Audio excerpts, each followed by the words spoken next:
Et sachez que les discussions techniques entre l'Iran et les États-Unis pour parvenir à un accord de paix définitif reprendront la semaine prochaine en Suisse. C'est ce qu'annonce le Pakistan, pays médiateur dans ce processus. Bonsoir Slimane Zeguidour. Alors plusieurs points ont été évoqués par les deux parties jusqu'à présent. La situation au détroit d'Ormuz, on en parle souvent sur cette antenne, ou encore le nucléaire iranien. Mais rien sur la situation des territoires palestiniens. Slimane, c'est pourtant l'un des dossiers essentiels et pour l'instant, silence radio.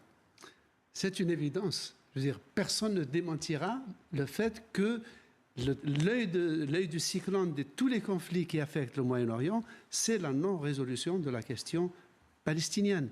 Effectivement, vous disiez, ils ont parlé de tout, de Washington à Islamabad en passant par la Suisse, mais la question, la non-résolution de la cause palestinienne, même l'Iran, qui s'est fait le chantre de la cause palestinienne depuis ces 50 dernières années, n'a pas soufflé un mot du dossier de la Palestine.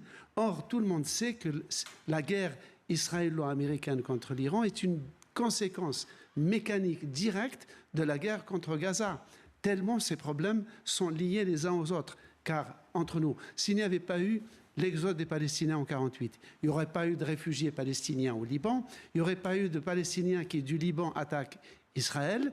Israël n'aurait pas occupé le Liban, le Hezbollah ne serait pas né, car le Hezbollah est l'enfant de l'occupation israélienne de 1982, et l'Iran n'aurait pas mis le grappin sur le Liban. Donc, il y a une succession de causes et d'effets, et jusqu'à maintenant, qu'est-ce qu'on fait? La technique israélienne, mais aussi de certains pays arabes, c'est de considérer que la cause palestinienne est une cause périphérique et non pas centrale.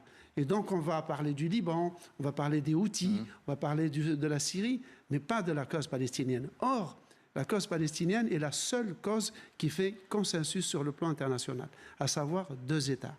Donc pour régler cela, il faut revenir à la source du problème. L'ONU a prévu 2 États, un État juif et un État arabe. L'État juif existe, c'est très bien.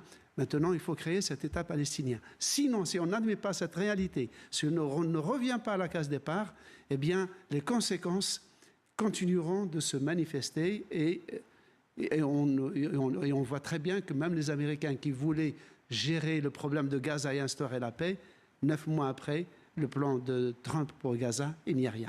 À l'éclairage de Slimane Zeguidour. Merci beaucoup Slimane.